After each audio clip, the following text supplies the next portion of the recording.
Good afternoon, student. Today we study about psoriasis. इसके पहले हमने पढ़ा था एक्ने वल्गैरिस और स्किन से रिलेटेड जितने भी डिजीजेस थी एक्ने से रिलेटेड एक्ने डिसऑर्डर्स, है ना। उसमें 3 तरह के डिजीजेस पढ़ी थी हमने, है ना।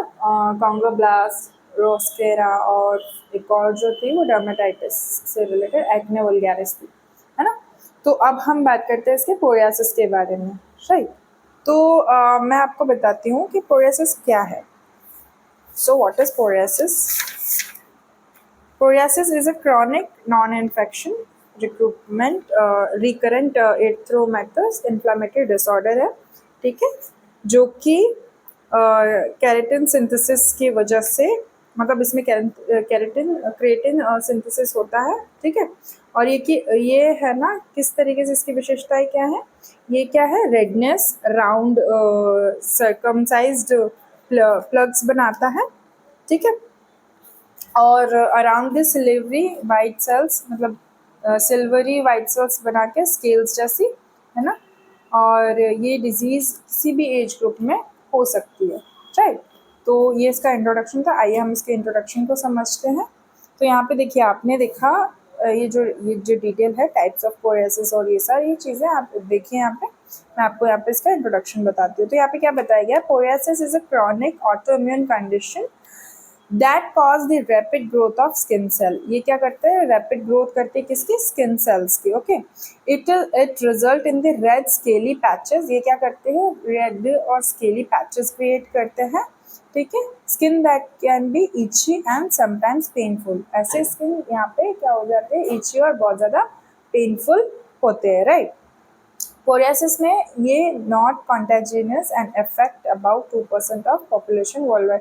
ये कॉन्टेजियस नहीं है और मतलब वर्ल्ड वाइड पॉपुलेशन में सिर्फ 2% लोगों को ही ये होता है। ये देखिए, यहाँ पे पोरियासिस के बारे में बहुत अच्छे से दिया गया है ना। व्हाट इज द पोरियासिस, कॉजेज क्या है, टाइप्स क्या है, ठीक है, पॉसिबल ट्रीटमेंट्स क्या क्या होंगे, ये सारी चीज़ें बताई गई है, ठीक है। फिर हम बात करते हैं इसके टाइप्स के बारे में। तो टाइप्स के क्या क्या है, प्लग पोरियासिस क्या है। It is the most common type of which is characterized by raised the red patches covered with this silvery white buildup of dead skin cell। dead skin cells के ऊपर सिल्वरी वाइट डेड स्किन जम जाती है, ठीक है, skin के ऊपर, और रेड पैचेस से कवर्ड हो जाती है, ठीक है। तो उसको क्या कहा गया है, plaque psoriasis. Next is guttate psoriasis. इसमें जो रेड स्पॉट है वो स्मॉल बहुत ही छोटे साइज में अपीयर होते हैं स्किन के सरफेस पे, और ये ट्रिगर करते हैं बैक्टीरियल इन्फेक्शन को, ठीक है। फिर आता है इनवर्स पोरियासिस। ये अफेक्ट करता है स्किन फोल्ड्स के जैसे आर्मपिट हो गया, वरिन हो गया, अंडर द ब्रेस्ट, ठीक है, कॉजिंग स्मूथ रेड पैचेस। जैसे जो जगह कवर होता है, जो अंदर की तरह फोल्ड होता है, उस जगह पे इनवर्स पोरियासिस होता है, ठीक है। फिर इसके कॉजेज क्या हैं, causes of psoriasis. Genetics play a significant role in the development of psoriasis with about 1/3 of an individual having a family history of the condition. इसमें पोरियासिस में क्या है, जेनेटिक सिग्निफिकेंट रोल प्ले हो रहा है, ठीक है। पोरियासिस इसमें डेवलप हो रहा है, और उसके बाद 1/3 मतलब इंडिविजुअल्स में किसी की फैमिली हिस्ट्री रहेगी तभी ये चीज़ होगी, राइट। फिर हम यहाँ पे बात करते हैं इसके इम्यून सिस्टम डिसफंक्शन होने की वजह से। ये ट्रिगर करता है स्किन सेल्स को ग्रो होने में, फिर ये लीड करता है सिम्टोमेटिक पोरियासिस को, ठीक है। फिर आता है इन्वायरमेंट फैक्टर की वजह से भी ये चीज़ें कॉज होता है, ये चीज़ कॉज होती है, ठीक है। तो यहाँ पे environmental factor such as stress हो गया, है ना, इन्फेक्शन और certain medication can also exacerbate psoriasis symptoms, right. फिर यहाँ पे हम बात करते हैं हम सिम्टम्स के बारे में। सिम्टम्स ऑफ पोरियासिस क्या है, it is a common symptoms of psoriasis include red inflamed patches of skin covered with silvery scales, silvery scale मतलब होता है कि एक सिल्वर कलर का ऐसे पैचेस वहाँ पे आ रहा है, ठीक है। कॉमन सिम्टम्स क्या है इसमें, जैसे कि इन्फ्लामेशन हो रहा है पैचेस में, ठीक है, और skin cover with silvery scales. फिर ईचिंग हो रहा है, बर्निंग सेंसेशन हो रही है यहाँ पे, ठीक है। फिर यहाँ पे सॉरनेस हो रही है अफेक्टेड एरियाज में, ठीक है। उसके बाद यहाँ पे causing discomfort of the individual, psoriasis, यहाँ पे डिस्कम्फर्ट हो रहा है, ठीक है।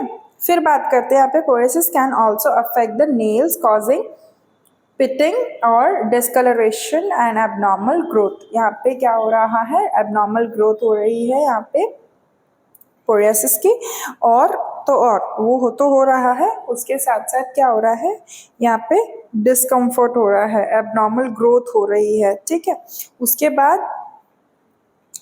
क्या हो रहा है यहाँ पे, इसके सिम्टम्स थे, ठीक है। अब यहाँ पे आती है बात किसकी, इसके डायग्नोसिस की। तो ये देखिए इस तरीके से पोरियासिस आपको दिखने को मिलेगा, है ना, जैसे using the NAPSI and diagnosis and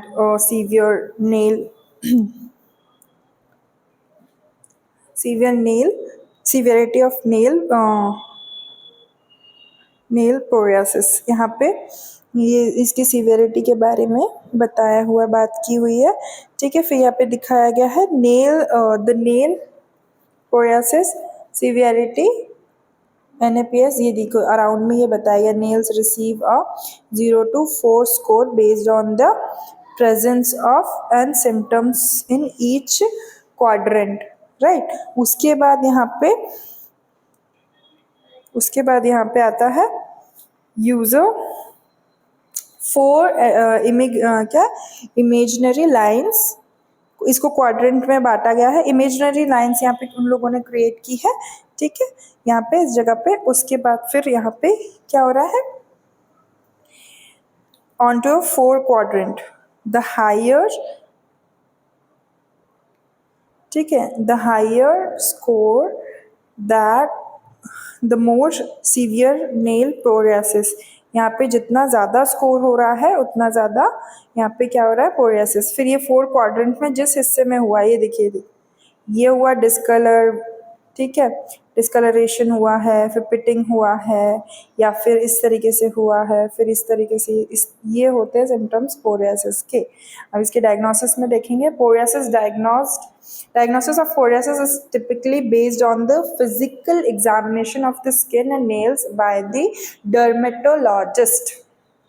यहाँ पे डायग्नोसिस कैसा हो रहा है, diagnosis of psoriasis is typically based on a physical examination of the skin and nails by a dermatologist के अकॉर्डिंग पोरियासिस कैसे एग्जामिन किया जाता है, स्किन और नेल्स के according, and then in some cases biopsy perform to confirm the diagnosis. इसमें कुछ cases में क्या होता है, बायोप्सी परफॉर्म करते हैं, ठीक है, डायग्नोसिस को कंफर्म करने के लिए। Next is medical history, family history, medical history, symptoms reported by the patient are also important factor in the diagnosis of psoriasis. यहाँ पे मेडिकल हिस्ट्री में जितने भी सिम्टम्स रिलेटेड है वहाँ पे रिपोर्टेड करना है, इम्पॉर्टेंट फैक्टर जो डायग्नोस करते हैं पोरियासिस के, that is the thing. Next we have come to the treatment option of the psoriasis और treatment option for psoriasis। क्या क्या है, कौन कौन से options दिए गए हैं treatment के लिए यहाँ पे, तो यहाँ पे बताया गया topical treatments such as corticosteroid और retinoids of coal tar can help to reduce the inflammation and slow down skin cell growth। यहाँ पे टॉपिकल ट्रीटमेंट जैसे कि कॉर्टिकोस्टेरॉइड, रेटिनॉल्स एंड कोल टार्स, ये सारे चीज़ें रिड्यूस करती है इन्फ्लामेशन को और स्लो डाउन करती है सेल की ग्रोथ को, ठीक है। उसके बाद फिर यहाँ पे बात करते हैं हम फिर यहाँ पे हम बात करते हैं treatment options for psoriasis. Topical treatment such as corticosteroid, retinoids and coal tar can help to reduce inflammation. Phototherapy involve exposing the skin to ultraviolet light to reduce the symptoms of psoriasis. Okay. Now, और systemic medication like methotrexate, ठीक है, calciporin, biologics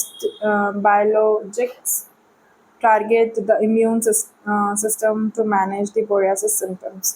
ये जितने भी चीज़ें हैं, ये symptoms related symptomatic treatments हैं, ये सब किसके अंदर आते हैं? पोरियासिस के ट्रीटमेंट के अंदर।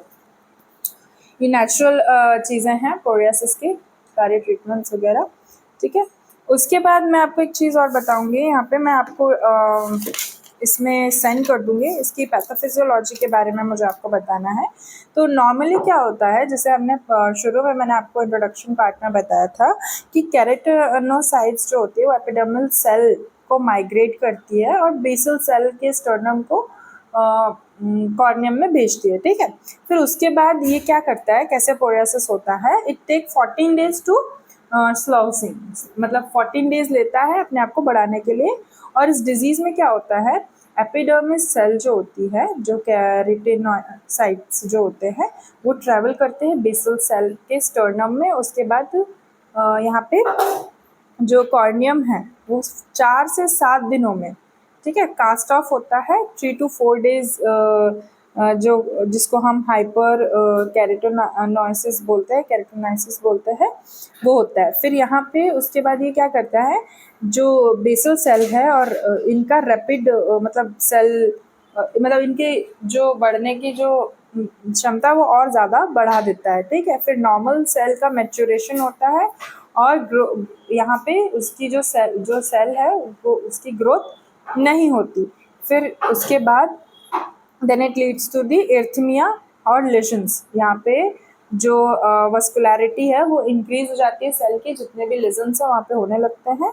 उसके बाद यहाँ पे साइटोकाइनेसिस होता है प्रोटीन का, जिसमें आप सेल डिविजन में पढ़ोगे, साइटोकाइनेसिस होता है। ओवर एक्टिव इम्यून सेल्स में होता है। उसके साथ साथ ट्यूमर या फिर नेक्रोसिस जैसे फैक्टर दिखने लगते हैं। Then it cause the inflammation and plaque formation, ठीक है।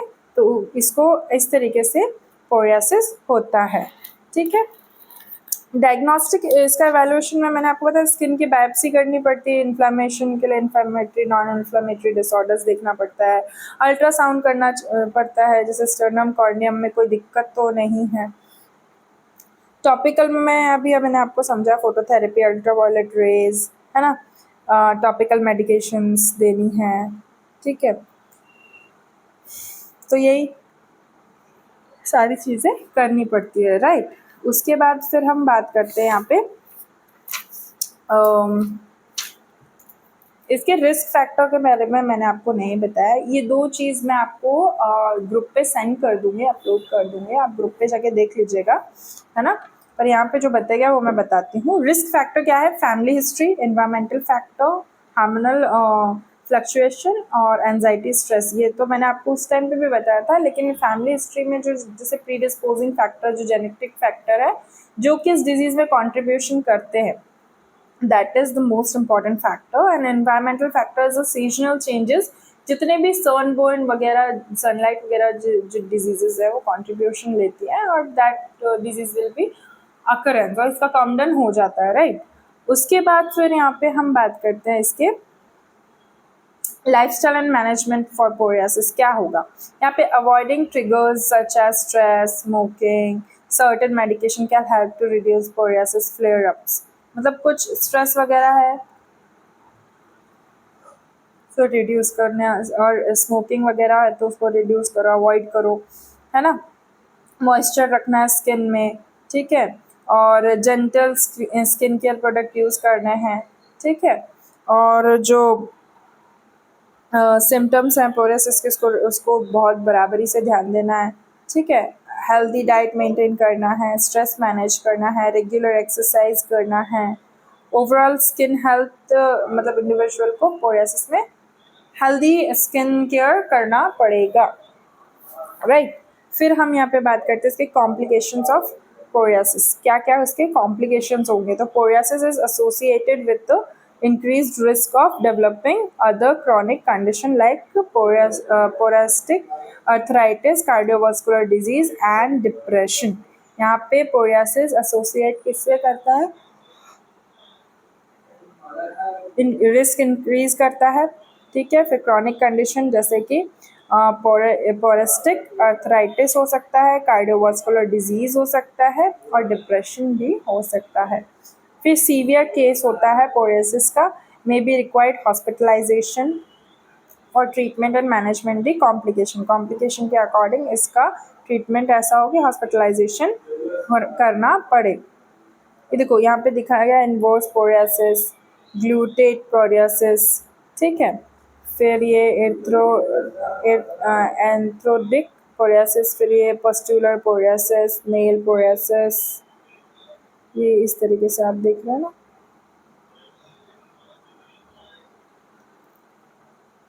इस जगह पे होता है, ठीक है। फिर यहाँ पे आता है साइकोलॉजिकल इफेक्ट। साइकोलॉजिकल इम्पैक्ट में आएगा such as low self esteem, ये इसकी वजह से लो सेल्फ स्टीम मतलब लो कॉन्फिडेंस होगा, अंडर कॉन्फिडेंस होगा, सोशली आइसोलेशन होगा। It can help to individual living with psoriasis, क्योंकि उसको वैसा रहना पड़ेगा, आप क्या ही कर सकते हैं, तो लो सेल्फ स्टीम हो सकता है उस वजह से।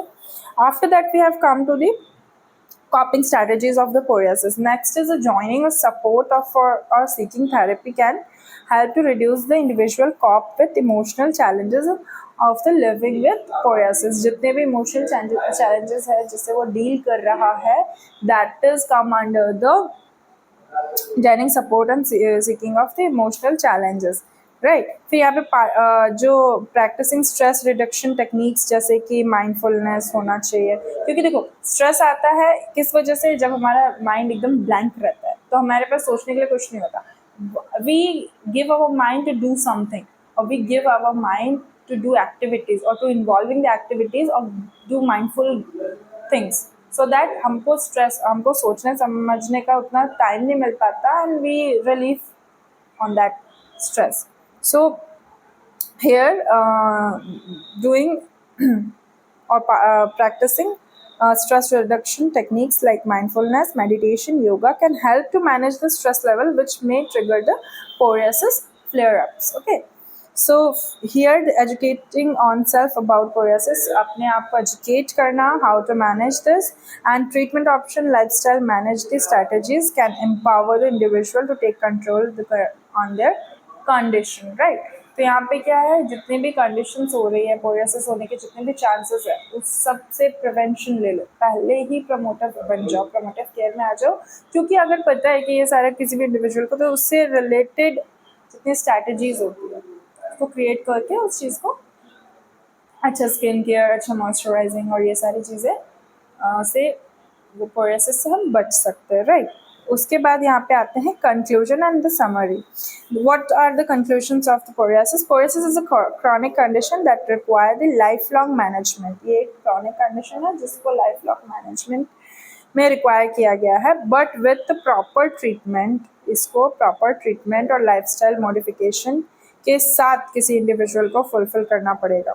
और seeking early diagnosis and appropriate treatment के साथ यहाँ पे डर्मेटोलॉजिस्ट जो है वो हेल्प करेंगे पोरियासिस को कंट्रोल करने में। सिम्टम्स जैसे प्रिवेंट करना है कॉम्प्लिकेशंस को, ठीक है, बाय रेजिंग अवेयरनेस फैलाते हुए प्रमोट करना है, समझना है, ऑफर करना है सपोर्ट को। Individual with psoriasis we can help to reduce the stigma associated with this common skin condition. जितना भी है उस कॉमन स्किन कंडीशन को कॉप अप करते हुए चलना है, राइट। फिर आता है यहाँ पे आता है पोरियासिस के समरी। पहले हमने क्या पढ़ा? पोरियासिस की लाइफ लॉन्ग कंडीशन के बारे में, क्रॉनिक इन्फ्लेमेशन के बारे में, टी सेल मेडिटेटेड डिसऑर्डर के बारे में, क्लासिफिकेशन पढ़ा, characterized by plaque scaly, plaque get worse over the time, समय के साथ साथ वर्स हो जाता है, इंडिविजुअल एक्सपीरियंस करते हैं फ्लेयर और remission throughout the their lives, है ना। फिर कंट्रोल एंड साइंस, कैसे symptoms typically required life long therapy भी इसमें चलती रहती है और इसको हम पहले ही प्रिवेंट कर सकते हैं, ठीक है। फिर अब मैं आपसे बात करना चाहती हूँ कि जिस तरीके से पोरियासिस क्रॉनिक कंडीशन में होता है, ये ज़रूरी नहीं कि आपको जेनेटिकली ही फैमिली हिस्ट्री से आए, ये किसी ट्रॉमेटिक कंडीशन में भी आ सकता है, कोई भी रिएक्शन हो सकता है जिसको हम कॉन्वर रिएक्शन बोलते हैं, ठीक है। और बहुत ज़्यादा एग्रीवेट डिजीज़ है, स्ट्रेस और एंजाइटी है, तो ये ज़्यादा ही ज़्यादा मतलब ये एक एग्रेसिव होके ये डिजीज़ कॉज करती है। फिर इसके लिए भी एग्रेसिव ट्रीटमेंट भी चाहिए। एक हेल्दी स्किन बहुत ही ज़्यादा जो इसका केराटिन लेयर होती है, फिर डर्मिस लेयर होती है, फिर स्वेट ग्लैंड होते हैं, हेयर फॉलिकल, डर्मिस, फिर सबक्यूटेनियस लेयर होती है, राइट। तो यहाँ पे क्या आता है, पोरियासिस, स्केल, प्लग और इन्फ्लाम्ड स्किन। ये पोरियासिस की लेयर बन जाती है, स्केल बन जाते हैं, उसके प्लग बन जाते हैं, इन्फ्लामेशन आ जाता है स्किन में, ठीक है। नॉर्मल हेल्दी स्किन का टोटली डिफरेंट है पोरियासिस के स्किन से लेकर, राइट। तो ये था इसका पूरा समरी। नेक्स्ट हम बात करते हैं कि अगर आप लोगों को इससे रिलेटेड कोई भी डाउट है, वीडियो से रिलेटेड या किसी भी चीज़ से सब्जेक्ट रिलेटेड डाउट हो, तो प्लीज़ आप लोग यूट्यूब पे कमेंट करें। इधर you may comment on the YouTube और इधर में you may ask in the group and do aware by your study. Thank you class. Thank you. That's all for today. Tomorrow we'll continue about the Steven Johnson syndrome, right? Thank you.